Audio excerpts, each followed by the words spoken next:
Alors, pour tracer le patron, c'est très facile. Il suffira juste d'avoir du papier, d'un crayon avec une gomme, d'une règle et d'un mètre ruban. Avant de commencer à tracer, nous allons faire un tout petit calcul. Tu vas prendre ton mètre ruban et tu vas mesurer le tour de ta tête. Donc vraiment comme c'est illustré en image. Mesurer le tour de la tête. La valeur qu'on aura trouvée, on va la diviser par 2.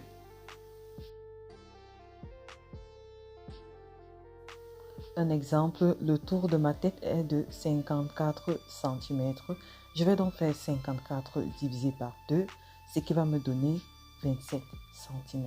Ensuite, on va rajouter 2 cm d'aisance. Donc, dans mon cas, ça fera 27 cm plus 2 cm, ce qui fait un total de 29 cm. C'est cette valeur qu'on va utiliser pour le tracer. Je tiens à rappeler que ceci est un exemple. Donc, c'est par rapport à la valeur de ton tour de tête que tu vas faire tous ces calculs. C'est juste pour te guider. Donc, sur mon papier, je vais tracer une ligne comme ceci.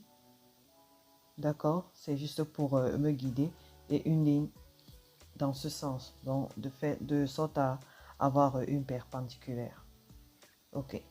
Et là, maintenant, je vais placer la mesure que j'ai trouvée, mon tour de tête divisé par 2 plus 2 cm. Dans mon cas, c'est 29 cm que je vais placer des deux côtés.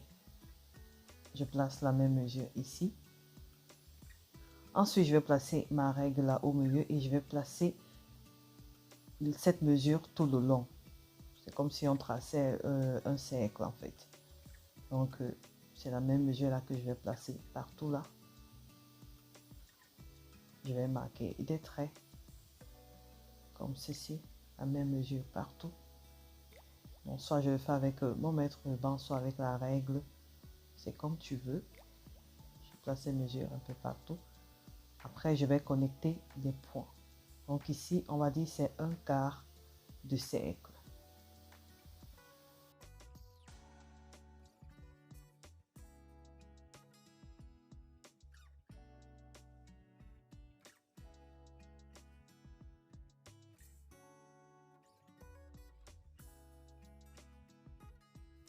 Lorsque j'ai terminé de connecter les points, la deuxième étape est de mesurer cette valeur sur la ligne coupée là. Et pour cela, je me sers de mon mètre ruban. Donc, je vais prendre la même valeur que j'ai placée là. Dans mon cas, elle est 29. Et je vais essayer de la mesurer sur la courbe. Donc, je prends le mètre ruban comme ceci. Et je vais mesurer cette valeur. Là, j'ai atteint ma valeur et je vais rajouter 2 cm encore pour l'aisance. Donc, dans mon cas, ça va me faire 29 cm plus 2 cm, ce qui va me faire un total de 31 cm. Ensuite, la prochaine étape, c'est de venir à ce niveau et placer une mesure de 15 cm. Donc, tu vas mesurer 15 cm et tu vas marquer le point.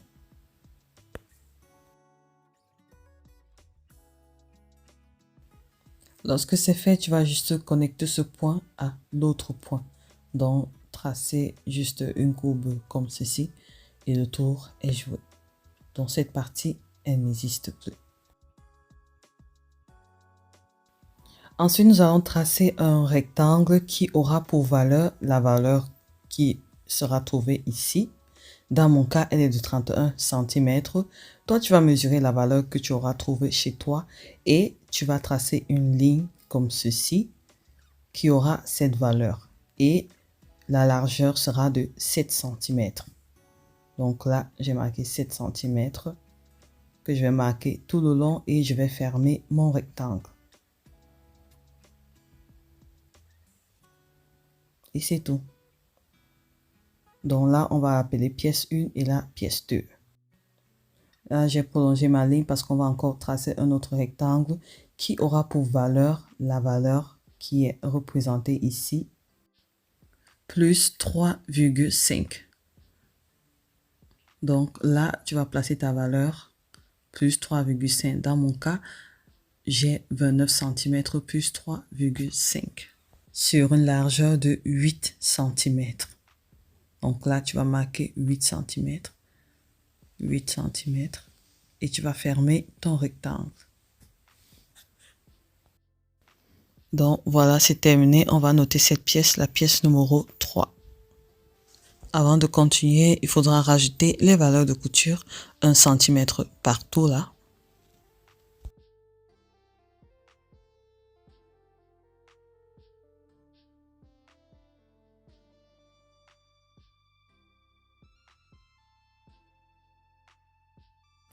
Pareil sur la pièce 2, 1 cm partout.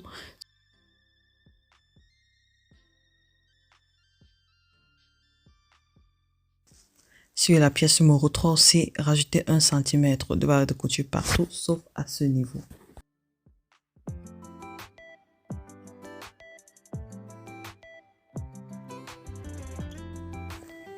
Donc voilà les pièces du patron.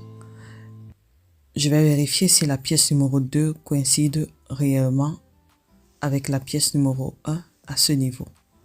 Juste déplacer le patron comme ceci, tout doucement. Ça, c'est vraiment pour vérifier. Comme ça, on est sûr que c'est la même valeur parce que ça doit être la même valeur. C'est là où ça sera agencé. Donc là, ça coïncide, donc c'est bon. Et pour la pièce numéro 3, ici sera coupé au pli du tissu. Donc c'est pour ça qu'on n'a pas rajouté 1 cm là-bas. Maintenant, on va aller tracer la dernière pièce du puzzle, c'est-à-dire la dernière pièce du patron. Facile comme bonjour. Et pour cela, j'aurai besoin de la pièce du patron numéro 1. Et je vais mesurer cette valeur ici à l'intérieur. Elle était de 15 cm. Sur un autre papier, je vais donc tracer comme ceci.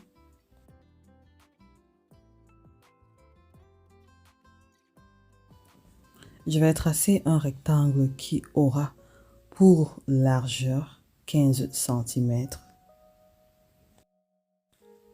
et pour longueur le tour de ma tête plus 30 cm.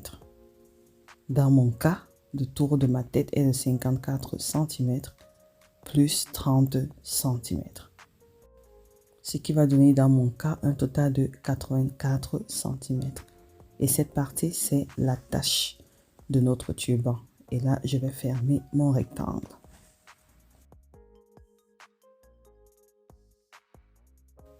Tout mon rectangle déjà tracé, je vais revenir ici et je vais diviser cette partie par 2. Donc là, j'ai 15 cm divisé par 2. Ça va me faire 7,5. Et sur le côté, je vais placer une mesure de 12 cm de chaque côté. Et à l'aide d'une règle, je vais tracer des diagonales comme ceci. Vraiment, là, c'est optionnel, c'est juste pour le style. Bon, du coup, si tu n'en as pas besoin, tu ne vas pas le faire en tout cas. Maintenant, je vais juste rajouter 1 cm de valeur de couture tout autour. Et je vais couper.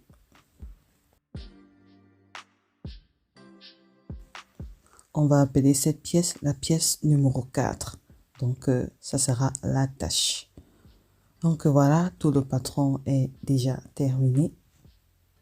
Voilà la pièce numéro 1, numéro 2 et numéro 3. On va couper la pièce numéro 1 deux fois. On coupe la pièce numéro 2 une fois. La pièce numéro 3 à couper également une fois. Ne pas oublier qu'elle doit être coupée au pli du tissu. Voilà. Et la pièce numéro 4, on va couper comme ça 4 pièces.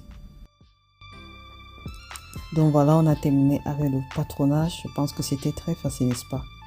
Maintenant, nous allons passer à la coupe sur le tissu et à la couture.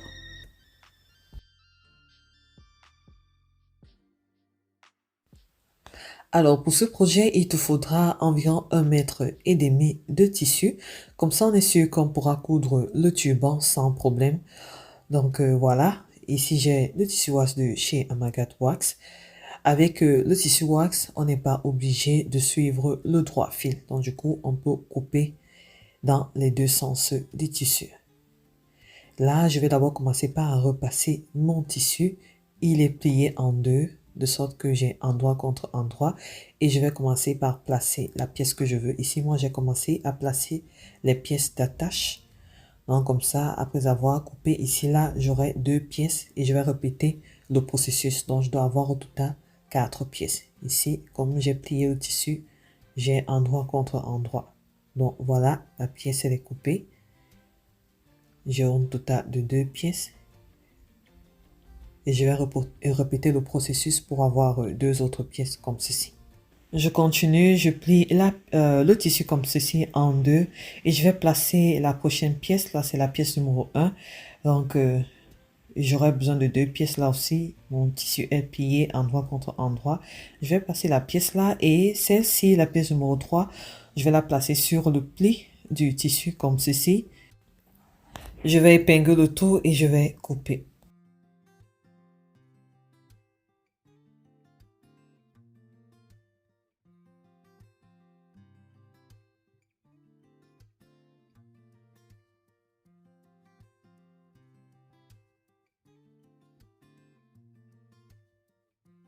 Ensuite, je vais couper la dernière pièce qui n'est autre que la pièce numéro 2. Cette pièce, je vais la couper sur le biais du tissu. Donc, je place mon tissu comme ceci et je vais placer la pièce un peu en diagonale comme ceci. Je vais épingler et je vais couper le tout.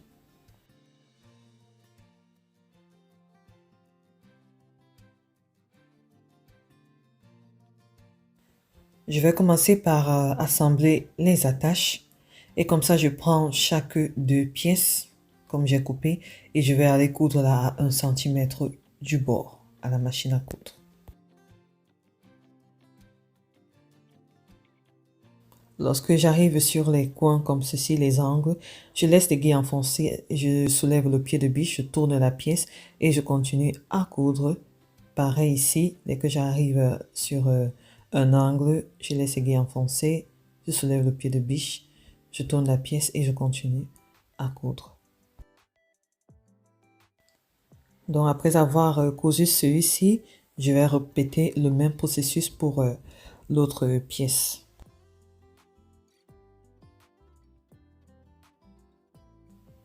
Lorsque c'est fait, je vais dégarnir à ce niveau, comme ceci, au niveau des angles. Là, je coupe un peu comme ça. Ici, je vais plier de cette façon, je vais cranter là. Pareil de l'autre côté. Et je vais retourner la pièce.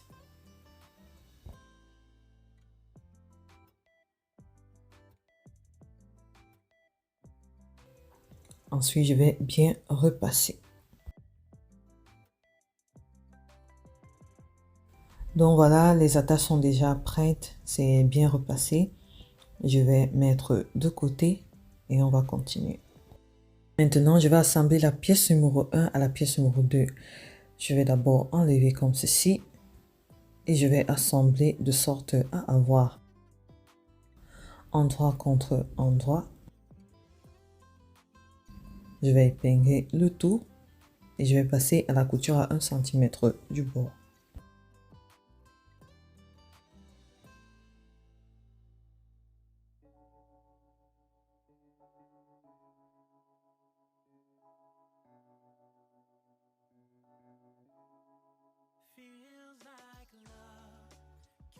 Lorsque c'est fait, je vais passer au fil zigzag comme ceci.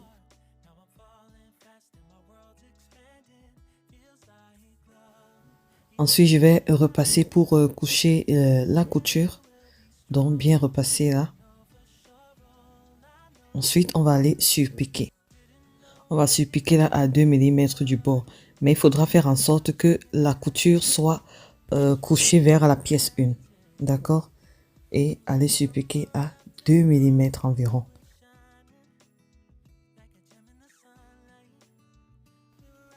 Voilà, c'est fait. Voici à quoi ça ressemble à la surpiqûre. Maintenant, je vais agencer l'autre côté. Donc, on va toujours faire endroit contre endroit, épingler et aller coudre à 1 cm du bord. Passer au point zigzag également et repasser. Donc, ici, je vais repasser l'autre partie en envoyant la couture vers la pièce 1 pour ensuite aller surpiquer à environ 2 mm du bord.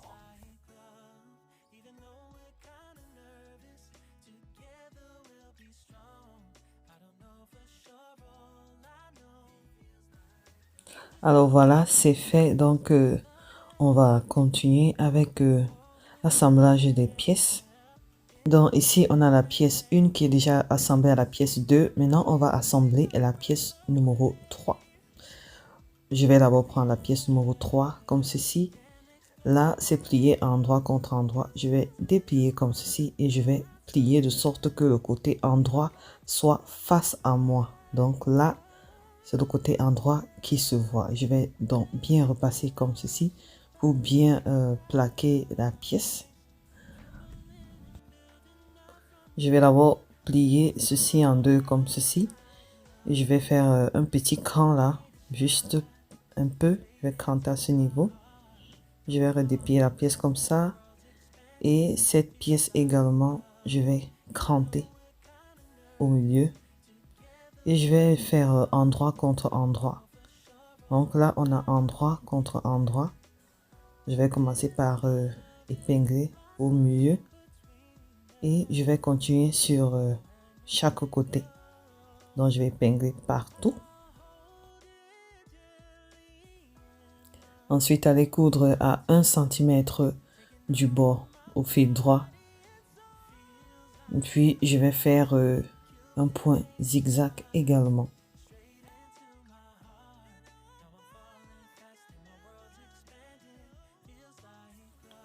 Donc voilà à quoi ça ressemble. Maintenant, je vais replier comme ceci et je vais aller bien repasser à ce niveau. Je fais en sorte que cette partie regarde vers le bas, comme ceci. Et puis je vais repasser.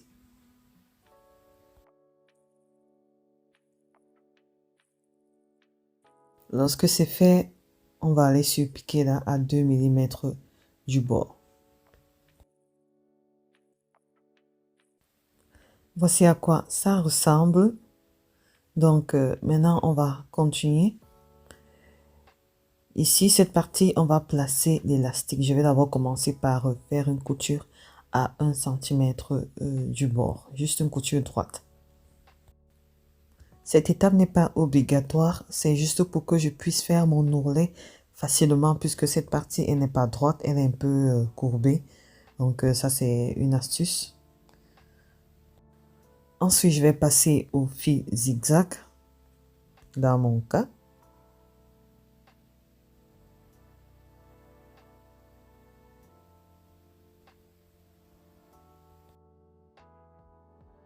Ma couture au point zigzag fait, je vais tailler bien les bords. Ensuite, je vais aller repasser, juste replier comme ceci et repasser. Franchement, avec la couture droite faite au préalable, là, ça facilite tellement les choses. Donc,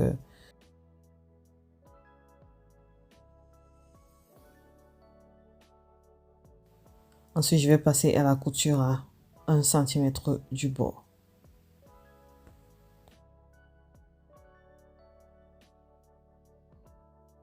Voilà, c'est déjà fait. Je vais juste bien plier comme ceci. On va plier en deux comme je fais là. Ensuite, je vais me servir de l'élastique. Je vais prendre le petit élastique que je vais mesurer comme ceci. Et je vais couper à l'aide de mes épingles à nourrice, je prends vraiment un petit épingle que je vais insérer pour arriver de l'autre côté.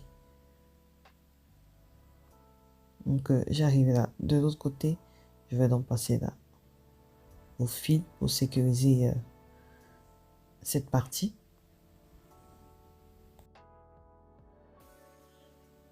Comme c'est le petit élastique, donc ne te gêne pas, tu peux encore tirer pour que ça soit vraiment élastique avant d'aller coudre de l'autre côté et couper l'excédent de l'élastique. On a déjà presque terminé, il nous reste cette dernière étape, donc on va continuer. Alors dans cette dernière étape, il sera question de rattacher cette partie à la partie 4, c'est-à-dire la pièce numéro 4 qui n'est autre que la tâche. Donc voilà comment est-ce que ça va se présenter. On a un surplus de tissu, donc faut pas t'inquiéter.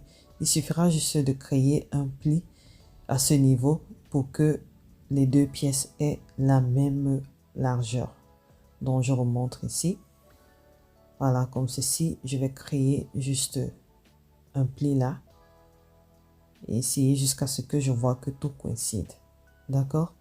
Donc, ayant créé ma pièce là, je vais aller passer à la couture là à 2 mm du bord, juste pour fixer cette partie.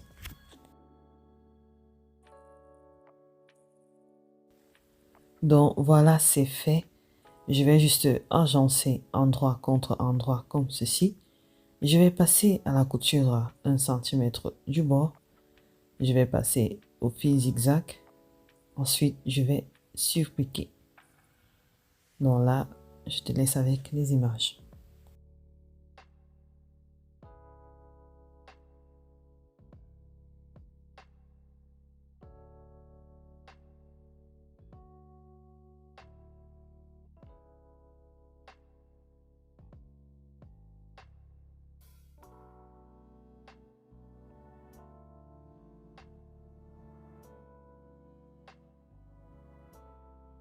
Après avoir retourné comme ça, on peut repasser pour une meilleure finition. Sinon, toujours faire comme ça et faire en sorte que la partie zigzag soit du côté de la tâche et surpiquer à 2 mm du bord. Je répète le même processus pour l'autre côté.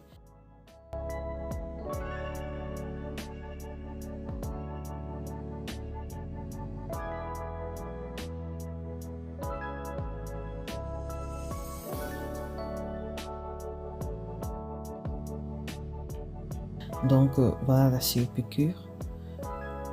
Voilà, notre turban est terminé. Donc voilà à quoi ça ressemble. Facile comme bonjour. Donc voilà, on a terminé.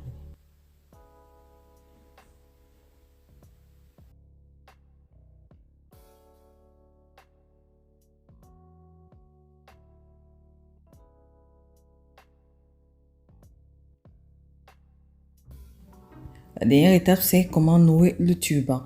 Alors, j'ai fait deux méthodes. Là où on considère qu'on n'a pas de cheveux ou alors on a les cheveux plaqués. Donc, voici comment on va nouer le turban. Et c'est toujours pareil, hein. Le principe est le même, donc avec des cheveux ou sans cheveux, que ce soit avec une perruque, peu importe. Voici ce que ça va donner dans les deux cas. Donc, j'attache comme ceci. Comme un nœud, je ne sais pas trop, faut pas se faire mal. Et je vais enrouler les attaches comme ceci, comme en vidéo. Ensuite, enrouler le tout pour que ça me fasse un joli nœud sur mon front, sur ma tête. Bref, comme c'est illustré en image. Ici, c'est le cas où on a les cheveux plaqués ou pas de cheveux du tout, ou alors des cheveux courts en fait. Donc, je tourne comme ceci et je vais me mettre à l'intérieur. Et voilà, on est toujours joli. On garde toujours sa beauté. Hein. Donc, voici ce que ça donne. Ensuite, on a la deuxième méthode. Il faut juste retourner le turban pour avoir quelque chose comme ça. Là, c'est un peu comme un foulard classique. On peut faire un nœud derrière et c'est parti. Ou alors, on ramène la tache sur le devant. On fait encore un nœud et on ramène le tout derrière comme ceci. Et on va sécuriser le tout. Vraiment, ce sont les deux méthodes faciles que j'ai trouvé à partager. Et là, on a son foulard, son turban bien attaché. Et voilà quoi. Voilà mes petits, nous sommes arrivés au terme de la vidéo. Donc, n'hésitez pas à réaliser vos turbans, que ce soit pour vous-même, pour vos familles, que vous donnez en cadeau pour une personne qui en a besoin, pour soutenir cette cause qui est une cause noble. Toutes les couturières réunies dans les groupes de couture, partagez la vidéo ensemble avec des amis couturières, réalisez des turbans à gogo et faites plaisir à plusieurs personnes. Ok, je vous embrasse très fort. D'ici là, restez en santé, restez en paix, restez créatifs et à une prochaine vidéo. Bisous, bye bye.